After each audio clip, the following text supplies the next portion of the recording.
rush through something that really deserves a lot more time, but it's the backdrop for what we're going to talk about, which is the basis of every relationship is actually knowing someone. And that requires an invitation, an announcing of who you are.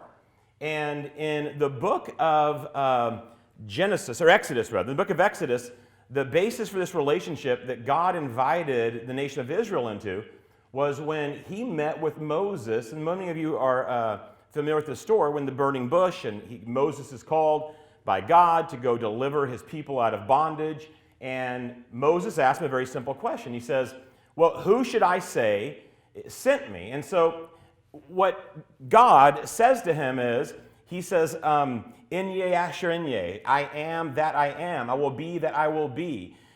And so in this, the most common way that it's been interpreted, Moses was Yahweh, I am. And so Moses introduces the people to Yahweh, I am.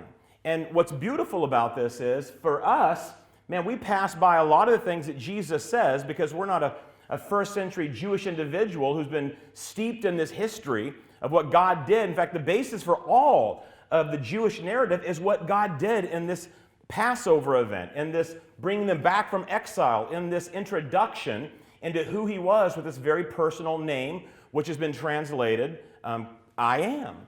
And so in the book of John, which I said before, is not so intensely purposed to give us a historical timeline on everything like the other three books are, but much more aligned with not to tell you what all happened, but why it happened and kind of how it unfolded. It's this deeply personal book that's written by Jesus' very best friend, and this is so intimate. And in this book, there are 7 I am statements. And each one of these statements, we can just pass by and think, well, this is kind of cool, but they are beautiful. Because not only are they saying something about the nature of God, it's also Jesus every time affirming through word and also in this story we're going to look at tonight, indeed, who he is in essence. And as we've said, the one thing that's hard to wrap our mind around is Jesus' claim to be both God and in a relationship with God. And so in these I am statements, he is saying to his audience something very clear, that they would have been very clear about, that he is I am. He is God, but he's also, in these I am statements, he's revealing something about this invitation, something that you and I have been invited into, that reveals the beauty of this individual who's calling us. And so tonight we're just going to look at what comes next as we've been studying the book of John. It might be a little while, and we're going to take a huge chunk, the entire basic chapter 6 in John, and we're just going to look at it. I'm going to kind of rush through it. And so I just want to say this, that these days, when we think of bread, which is going to be the first I am statement that many of you are familiar with, where Jesus says, I am the bread of life, we pass by that because we don't have the same historical context for interpreting these things. You see, these days, we think of bread as somewhat of a luxury. And I know it's a luxury because many of us give it up. Some people just decide to give up bread because the carbs, well, they make me lose the figure that I want. It's a luxury. I can give it up. Other people, though, I understand this, that your body doesn't process it, so you have to give it up for comfort of life. And I can tell you that throughout history, people have had a much different relationship with bread. It was not a luxury whatsoever. It was essential for life. And because I've told you guys that I love history, I'm just a frustrated history teacher half the time, let me just give you some background. The entire French Revolution, which resulted in the beheading of Marie Antoinette and King Louis, well, it followed what were referred to as the bread riots, when the high cost of grain made bread, well, unavailable to the public. So, again, I want you to think of this stuff. Bread being life, well, the peasants overthrew the government. Just a few years after Jesus' ministry, his earthly ministry, a Roman playwright, he coined this famous term, bread and circuses. Just give the people bread and circuses. And what he's describing is Rome's official policy of keeping the people from really looking at their dire condition and their living situation under this government by simply giving them food and cheap entertainment. Because the one who could provide bread, well, they provided life, and that gave them power. Now, during the time of Jesus in the Middle East, well, bread was the centerpiece of their meals. That meat was kind of reserved quite often for the upper class or people who had a little extra money to spend, but every day what you would have seen would have been some form of bread being served on a regular basis.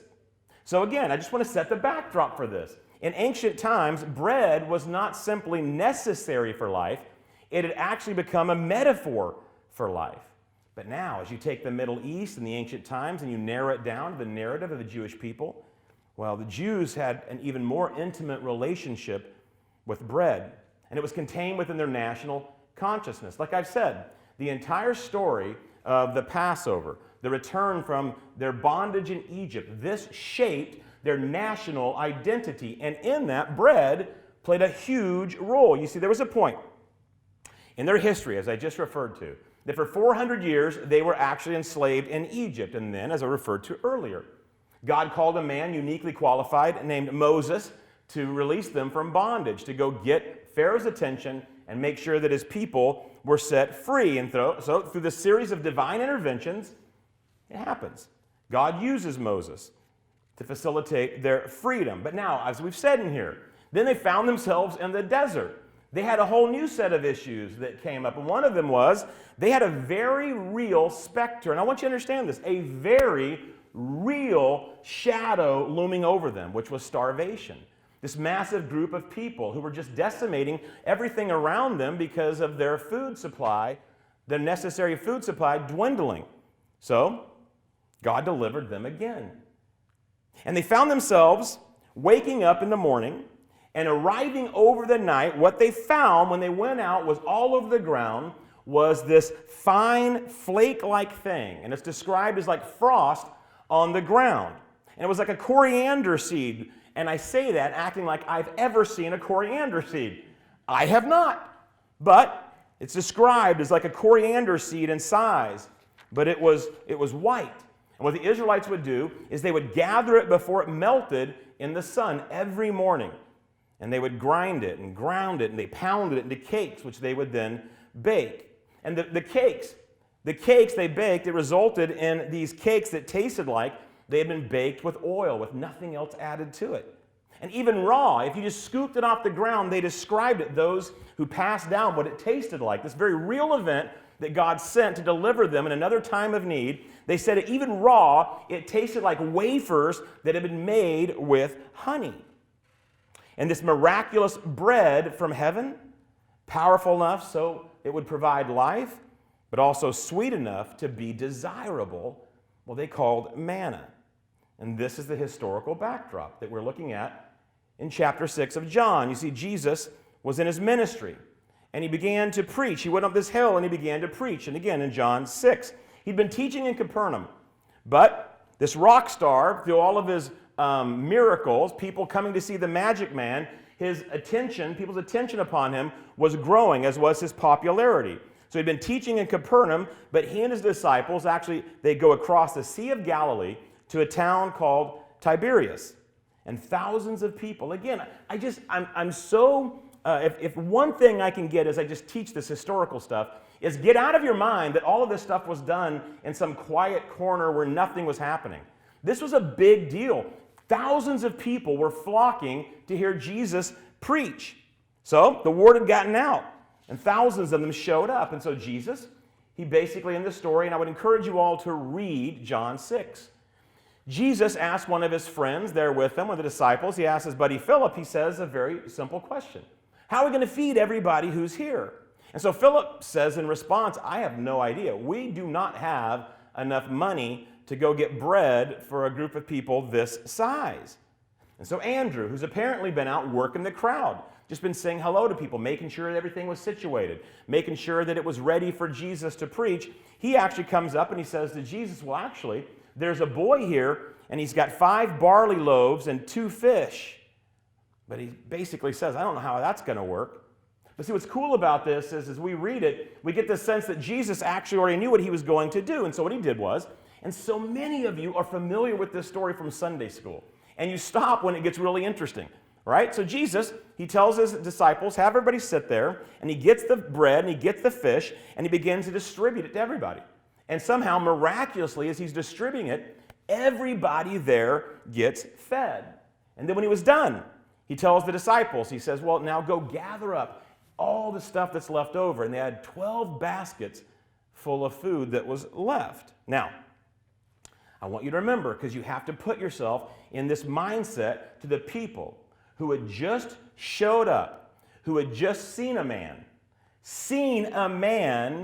take these loaves and these fish and feed everybody. Bread. It was necessary for life. And I said that, and not just necessary for life. Bread had become actually a metaphor for life itself. And the person who could provide bread, remember what I said. What did they have? It's on your card. The person who could, listen, to great expense to myself, I printed cards. Read it with me. The person, wow. Huh? Oh, is it really? And you still couldn't read it? The person, read it with me. The person who could, why did I print the cards then? The person who could provide bread. Oh, yeah, don't do that. Don't patronize me. And so the people with full bellies, get this, they decide to force this power upon Jesus. Read it in John 6. The people, they decide to force this power upon Jesus, to forcibly make him king, right? But Jesus, he knows this, and so he departs. And so the night comes, and the disciples, in full view of the crowd, who's still milling around, imagine, they're all hanging out in this area. It's exciting, right? They're going to grab this guy. This guy's going to be their king. He provided bread. He provided life to them. So they're going to grab him. And so, in full view of the crowd, the disciples that evening, they get into a boat to cross the Sea of Galilee to return to Capernaum. Why did the crowd not follow them? Who was not in the boat? Jesus was not in the boat, and they didn't care about the disciples. They wanted the bread guy, right? So they're still milling around. So the disciples, they're rowing into the evening across the Sea of Galilee. When the tiny ship was tossed, if not... Okay, never mind. Those of you who were born too late, you don't remember Gilligan's Island, whatever. The ship was tossed. It begins to get rough. And about 3 or 4 miles in, can you imagine, they just see this figure kind of striding across the waves. And I want you to consider that. A whole message should be done on this, and it will be done later. But for tonight, I'm just going to tell you, they actually think they see a ghost. They're freaking out. And so Jesus basically says, hey guys, don't worry.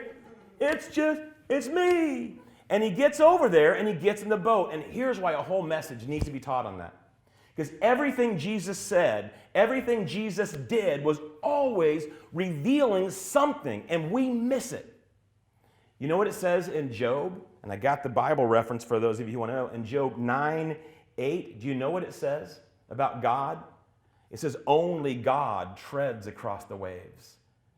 Only God. Everything he said, everything he did to the Jewish individual who's paying attention, they got this stuff. Only God, they had quoted in Job, treads across the waves as if it is firm ground. There's Jesus walking across. You got it. So anyway, I'll just move past that, which we should sit, but maybe we'll come back to it some other time. So the morning comes, and the crowd is still hanging out at Tiberias. In fact, read the story. Hey, Sophia. The crowd is actually still hanging out. Hey, Sophia, yes. I'm glad you weren't here earlier because I tried to speak Hebrew. Oh. I know. You would have corrected me. All right? Sit down and be quiet. We're done with that part.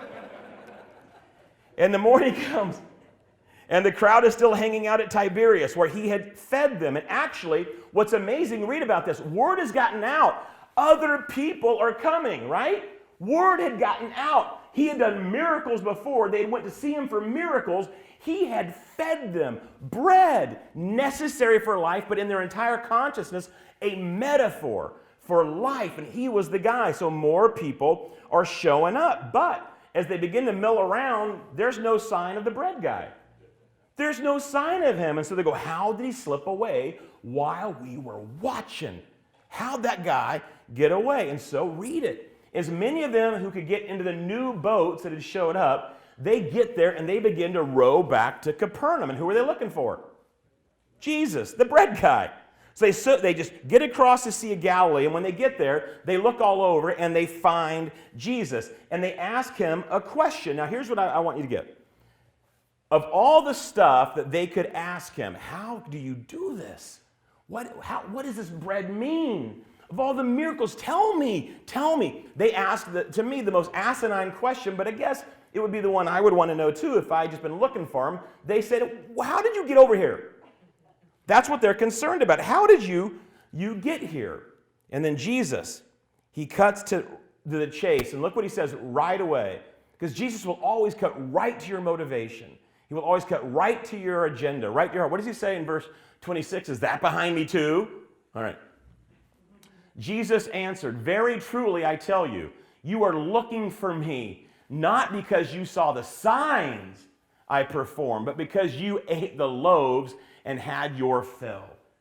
He goes, don't give me that. Don't try to come up to me and say, oh, no, you're not looking at the signs of who I am. You just want me to dance for you again. You just want me to make you some more bread. And I just want to pause this, and I just want to say this. Every one of us in here, we have this spiritual hunger. Every one of us. Everybody's looking for something, and what we're looking for is this vague concept, which is really this thing, it. What is it? I want this it that's going to sustain us, and we're all looking for it. We're all looking for it, every one of us. Every individual you will come across, I don't care what you think about them, I don't care the judgment you make upon them, I don't care what they look like, every one of them are still looking for it. This thing that's going to give them some sense of peace, of meaning, of contentment. Even if it's just in their one little social circle. We all want this thing and we pursue it. We give our emotions to it. But the problem is, far too many of us, we don't realize that it's actually a spiritual hunger. We don't understand that it's a spiritual hunger because I know this. Because I have seen and I've experienced in my own life, we act as if it's just out there. We attach this feeling of it, that I'll get it when I get something else. We attach it to something new we just don't have yet. And here's what I want to say. Not as much when we're old, right? And I'm officially old. Okay? Not quite so much when we're old, but man, when we're younger, and I can remember being younger and people in the church would be like, oh, Jesus, come back soon. And like, I just want to kiss a girl first. Is that too much to ask? Can I just I always think it's something else. We think it's that job. We think it's going to be that thing. I haven't had kids yet. I haven't owned my own home. Fill in the blank. And the problem with that is we just think there's something we're going to experience that's going to get us there. And here's the problem. Instead of changing our heart, we focus on simply changing our circumstances.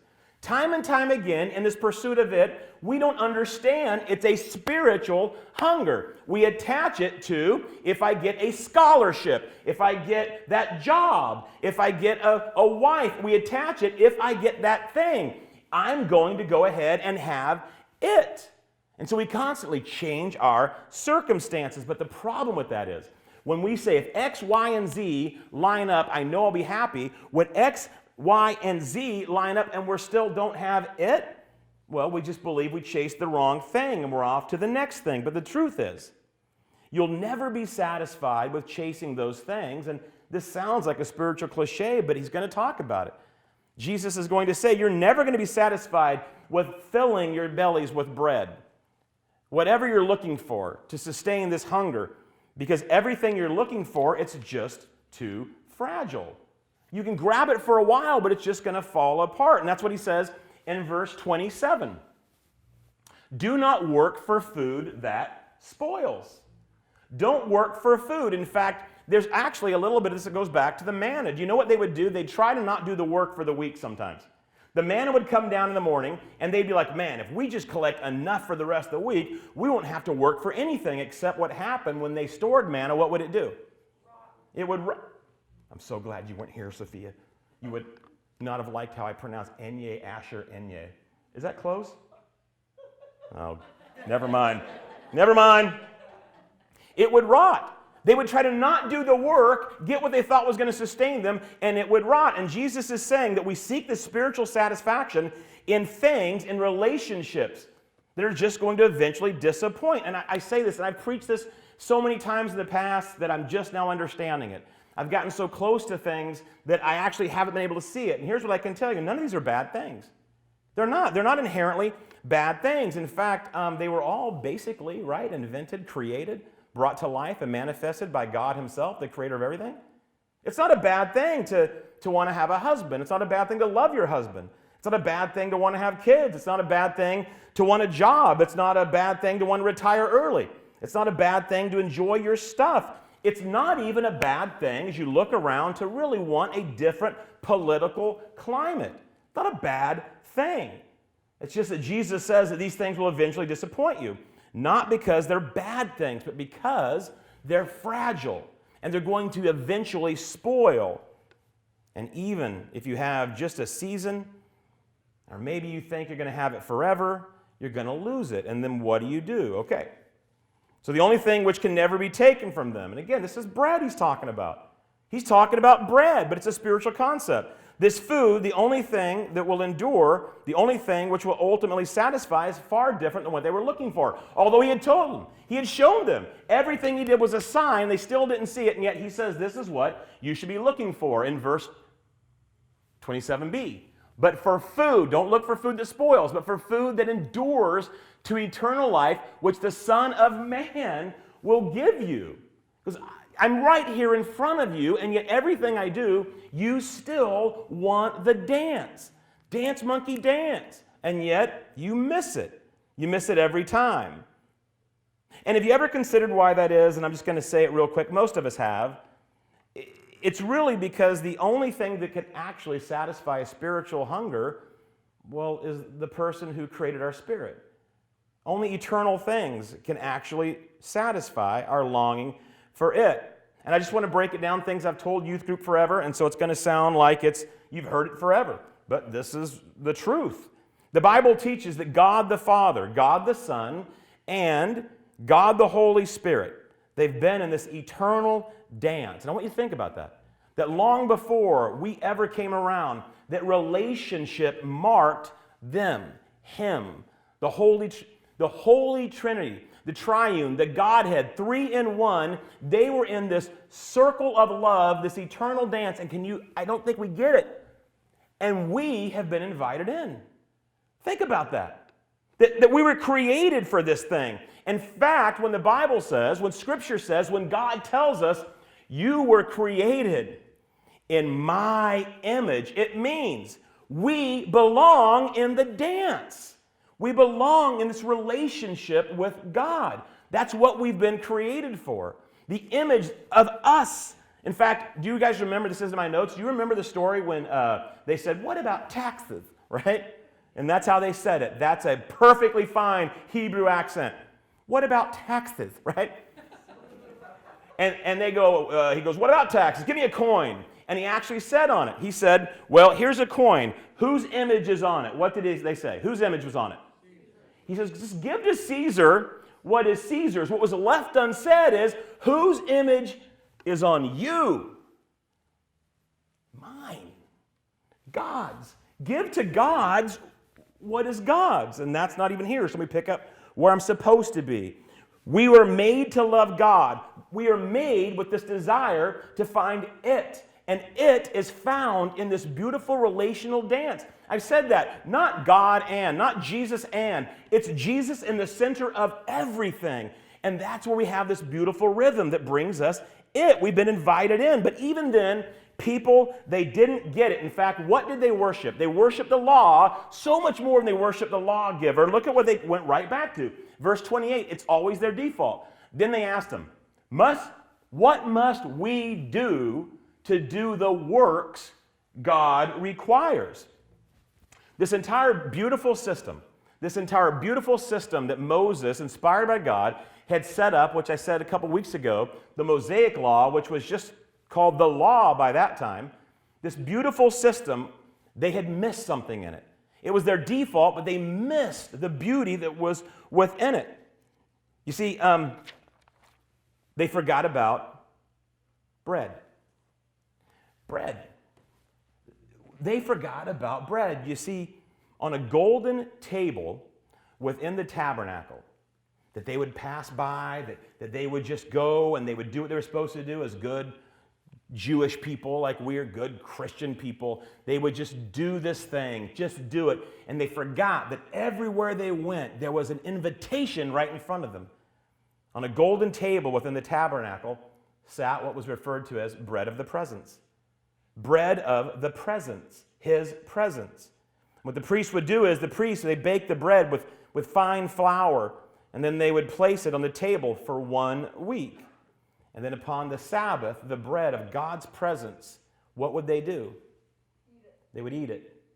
They would take his presence and they would consume it. Think about how beautiful this thing was. Bread in the most holy of holy places. And it wasn't the bread we think about. It wasn't gluten-free, white wheat. It wasn't about that. You know what it was? It was an invitation. It was an invitation. And I started this whole thing with just saying, do you realize the beauty of the invitation you and I have all been invited into? Do you realize that sometimes we get so close to it, that we're so used to it, that we understand, or we fail to understand, this is life-changing. This is cataclysmic. This is huge. This is the greatest thing you could ever do is to pursue it in the presence of God. And so it was right there. This invitation in their very law that they had forgotten to worship the lawgiver.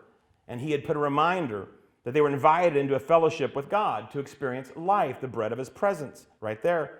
A relationship with him, an invitation into this dance of love with the unchangeable God of all creation. They had been invited. They had been created and invited into this beautiful dance. And so that was the purpose of the bread of the presence in the tabernacle. And there was the bread right in front of them that they were questioning. You see, bread. I just want to go back and hit what we've talked about. Just talked about the story. Bread was a metaphor for life itself. Bread from heaven, manna, the power to sustain and yet so sweet as to be desirable. The bread of the presence, an invitation into a relationship with the only thing that can ever give us what we're longing for, which is this invitation into the dance. And so I would say you probably have missed everything that in past as you've read this. Everything that Jesus was actually saying in his response to those people who were seeking more bread. So look at verse 32 through 35 on the screen. So Jesus' response, he said, "Very truly I tell you, it is not Moses, they worship the law. It is not Moses who has given you the bread from heaven, but it is my Father who gives you the true bread from heaven. For the bread of God is the bread that comes, the bread of God is the bread that comes down from heaven and gives life to the world. Sir, they said, always give us this bread." Then Jesus declared, and this is the very first I am statement that Jesus makes in the book of John, revealing not just that he is God and not just his relationship with God, but revealing something about the person who has invited us into this relationship, God himself. I am the bread of life. And if you don't understand everything we just talked about, bread is not just bread to them. It is the bread of life. Whoever comes to me will never go hungry, and whoever believes in me will never be thirsty. Man, this thing is crazy. This thing is such a big deal that I don't want us to ever miss it again. That Jesus Christ, let me paraphrase for you everything we've talked about. Jesus Christ, the only way to the abundant life, like manna come down from heaven, with the power to sustain you through every season of life. Like manna, a relationship that's so sweet that it's to be desired, but it's powerful enough to give life. Like the bread of the presence, an invitation into the dance you were designed for. Bread. Bread. See, we read this thing and we say, oh, I am the bread of life. I get what it means, that it gives us life. It is so huge Because what I want us all to understand is when you leave here, many of us are still going to go back to looking for it in something other than this, in Him. Man, it was such a big deal, but I also say it's bigger. You see, something that I want you guys to think about is this. I haven't figured out how to do communion in the middle of a pandemic. For some of you, you're going like, when are we going to do communion? I don't really know how to do it. I think maybe I'll just get those little separate things where you can just get them. Is that okay? But I want you to think about communion for a minute. You see, everything you have ever eaten, and I want you to think about this, whether it's a plant that's being sustained and nurtured from soil, whether it's meat that had a beating heart, whether it was anything you have ever eaten had to die to give you life. I want you to think about that. When you make bread, everything that's ever, again, it was being sustained in the nutrients of the soil in order for you to enjoy the benefits of life that came from even bread, everything in it, it had to die. And so I want you to consider this. And now jump forward, because I think we're going to do communion next week. I'm going to try. And I want you to think about the Last Supper. I want you to think about it that way. When Jesus took a loaf of bread, and He breaks it, and He gave it to His disciples. And He said, next time you do this, remember me, the bread of life. And then He went, and He died in order to be just that which sustains us. I think it's incredible. I think it's an amazing story, and I don't want any of us to leave like the people who saw every sign He did and yet went back to Him going, no, dance some more, dance for more. I want you guys to get this. How many times in our life do we seek the benefits of Christ? Do we pray for the benefits of Christ?